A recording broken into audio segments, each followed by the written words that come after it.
Malgré un score de 3-2 à la 94e minute face à Everton, Manchester United n'a pas pu faire mieux qu'un match nul 3-3 à Old Trafford.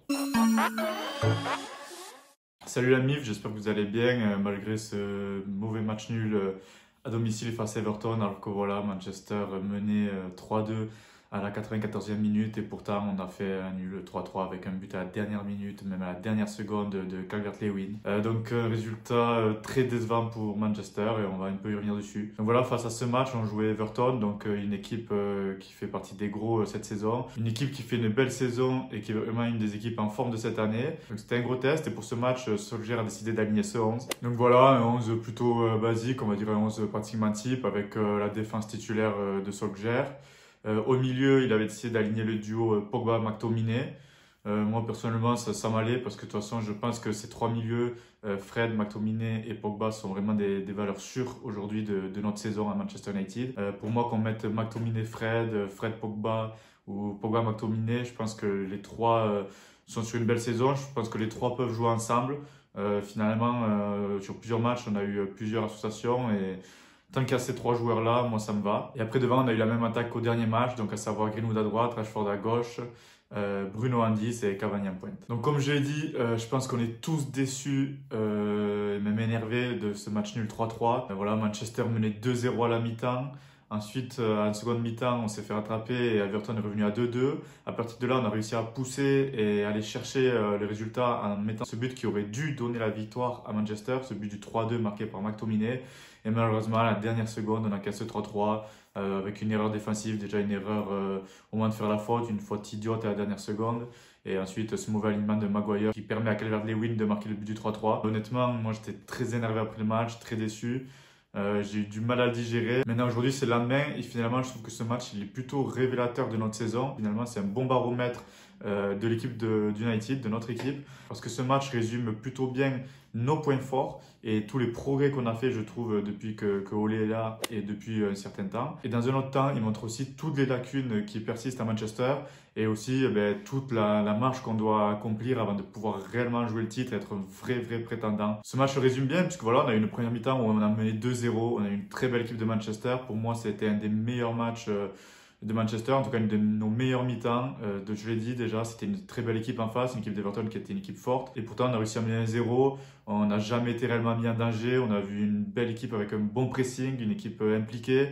Franchement, on les a vraiment dominés. 1-0, j'étais ultra confiant. Et ensuite, il y a ce bijou de Bruno Fernandes qui vient sublimer cette mi-temps en nous permettant de prendre un avantage de 2-0. Je pense qu'à ce moment-là, on était tous satisfaits. Donc voilà, une mi-temps menée en main de maître pour Manchester, 2-0. Moi, je me suis dit, c'est vraiment un gros match qu'on fait. Et si on confirme ce seconde mi-temps, ce sera une très belle victoire où vraiment on aura marqué notre emprise et montré qu'on est réellement au-dessus de ces équipes qui luttent aussi pour le Big Four. Mais en même temps, en seconde mi-temps, on s'est fait punir. On n'est pas revenu comme des champions, comme une vraie équipe de champions qui doit savoir qu'un match a joué en demi-temps. On est revenu un peu comme si le résultat était déjà fait. Et finalement, très rapidement, en 10 minutes, Everton a réussi à combler l'écart et revenir à 2-2. À partir de là, on a quand même montré un bon visage pour qu'on allait chercher la victoire. Mais finalement, encore des erreurs et un but à la dernière seconde qui montre aussi qu'on a une défense qui n'est pas capable de jouer le titre. On le sait déjà tous depuis le début de la saison. Malgré les bons résultats, c'est sûr, c'est normal qu'on puisse y croire. Mais bon, honnêtement, si on est assez avec du recul, si on est assez logique, on sait que cette défense, elle ne peut pas tenir. On n'est même pas dans la top 10 des meilleures défenses en première ligue. Il y a un problème, moi, Lindelof, ça ne va pas. Bailly, il a montré qu'il pouvait faire le taf, mais il est toujours blessé. Ce n'est pas un joueur sur qui on peut vraiment compter. Donc j'espère qu'on va pouvoir trouver au mercato de cet été un défenseur central pour combler ces lacunes. Parce que moi, je pense que le chantier, il est vraiment une défense centrale. Donc je pense qu'on est quand même sur la bonne route. On le voit, on a des bons résultats. On est quand même pour l'instant un solide second.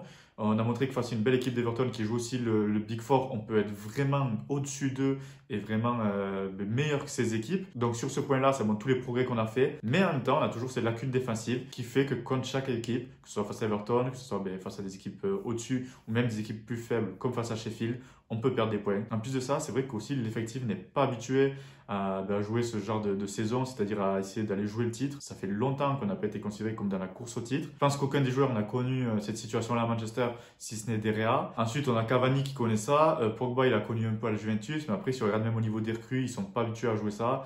Même si Bruno, il a le mental et la mentalité parfaite, on le dit. À Sporting, il a jamais joué le titre en championnat face à Benfica au Porto.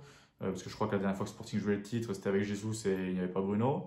Maguire à Leicester, il n'était pas à Leicester au moment du titre. C'était Wesley Morgan et le défenseur allemand, donc je me souviens plus le nom.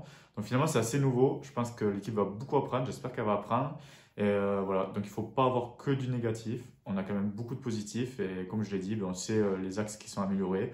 Et finalement, ce match en fait résume bien Manchester, résume bien notre saison. Je pense que notre réel niveau, il se situe là dans ce match. C'est-à-dire que notre réel niveau, il est sur ce qu'on a vu en première mi-temps, c'est ce qu'on peut faire de mieux. Et en mi-temps, seconde mi-temps, c'est ce qu'on peut faire de pire. Donc maintenant, on va passer à mes tops et mes flops. Bizarrement, j'ai quand même pas mal de tops parce que comme je l'ai dit, en première mi-temps, on fait une super première mi-temps. Même après, si on revient en seconde mi-temps, on se fait réégaliser à 2-2. On allait chercher, on a montré quand même qu'on avait du caractère et qu'on pouvait aller chercher une victoire. Donc moi, en top, j'ai McTominay qui fait encore un match de patron, qui marque encore une nouvelle fois. C'était déjà pour moi l'homme du match, le dernier match, et là voilà, il confirme, donc McTominay. Je mettrai aussi Cavani Greenwood, j'ai bien aimé. Bon, Cavani il a marqué, il a porté énormément au pressing comme d'habitude, il s'est battu, il fait vraiment un match, lui, de champion, de ce qu'on doit attendre d'une équipe qui joue le titre, avec beaucoup d'efforts, en étant décisif et voilà, en montrant l'exemple. Ensuite, j'ai beaucoup aimé le match de Greenwood, je le trouve vraiment mieux en ce moment, et ouais, j'ai aimé son match. Lui aussi, je trouve qu'il a fait beaucoup d'efforts. Je pense que Cavani, ça déteint un peu sur lui. Je l'ai vu récupérer pas mal de ballons. Il a essayé de mettre du danger. J'ai bien aimé son match, Greenwood. Et après, je mettrai Bruno, qui quand même était décisif, qui a mis un but magnifique, un but de pure classe, un coup d'œil extraordinaire, une patte droite magnifique. Franchement, ce but, il est magnifique. En plus de ça, il donne aussi un super ballon à Rashford qui finit pas. Je pense qu'il a quand même fait un bon match. Je trouvais un Bruno qui était au-dessus des prestations qu'il a montrées dernièrement. Et au niveau de mes flops, ben voilà, ça va être le point qui pour moi le point faible de Manchester, c'est de la défense et à savoir le duo Maguire-Lindelof. Maguire, je le trouve vraiment bon depuis Tottenham. Mais là, il n'a pas été bon, il faut le dire. Il est clairement fautif sur le dernier but. On a quand même payé son défaut sur le premier but. Il se fait manger la course. Bon, ça, on le sait, c'est son point faible. Donc, bon, j'ai déjà dit, la course, il ne gagnera jamais des courses face aux attaquants. Donc, Maguire en flop. Et après, Lindelof. Moi, Lindelof, il ne me rassure jamais. Je ne sais pas, moi, honnêtement, c'est un défenseur qui ne me rassure pas. Je ne sais pas, vous, dites-moi en commentaire si vous êtes satisfait de Lindelof.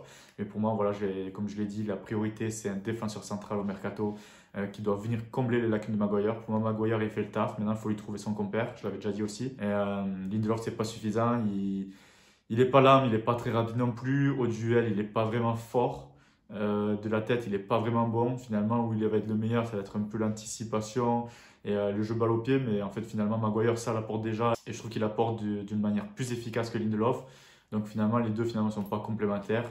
La chaîne centrale, il faut que ce soit un duo. On se rappelle tous de Rio Ferdinand et Vidic. Voilà. Donc j'espère vraiment que le mercato il va être axé sur ça. C'est vrai qu'on a besoin de donner les droits aussi, on a pas mal de postes où on a des besoins, mais pour moi, si on n'a pas un défenseur central qui vient, ce sera un échec. Et en dernier, je mets Derea. Derea, voilà, ça fait plusieurs saisons qu'il est pas au niveau. Encore une fois, hier, c'est un match important. Il sort pas un grand match. Le premier but, il est aussi fautif. Il relance mal après l'attaquant marque. Et le dernier but, clairement, il a eu peur de l'attaquant. Ça se voit à sa sortie. Au lieu d'avoir vraiment la volonté de tout arracher, de défendre le but, il a plutôt eu peur de se faire mal et j'ai l'impression qu'il a plutôt sauvé son intégrité physique. Ça, je lui reproche. Il a toujours été un gardien trop tendre. Malgré ça, il nous sortait avant des parades exceptionnelles. Maintenant, on a l'impression qu'il nous sort plus ses parades. Hier, Everton a 3 occasions, il marque 3 fois. Et voilà, je pense que Derea, il y a du souci à se faire. Et pour finir, le petit point au classement. Au classement, on reste quand même second avec ce match nul. C'est dommage parce qu'aujourd'hui, Liverpool joue City. Maintenant, c'est comme ça. Après, honnêtement, City, je les vois vraiment au-dessus. Je les vois vraiment être champion. Mais bon, voilà, on ne sait jamais. Donc, c'est quand même une occasion qu'on loupe. On reste second. Je pense que l'objectif, vraiment, c'est la Ligue des Champions. Par contre, ça, on n'a pas le droit de louper la Ligue des Champions. Il faut qu'on soit vraiment dans les 3 premiers pour moi. Ou en tout cas dans les 4 au pire. Donc voilà, c'est tout pour aujourd'hui. On se retrouve pour la prochaine vidéo. Et d'ici là, portez-vous bien. Peace!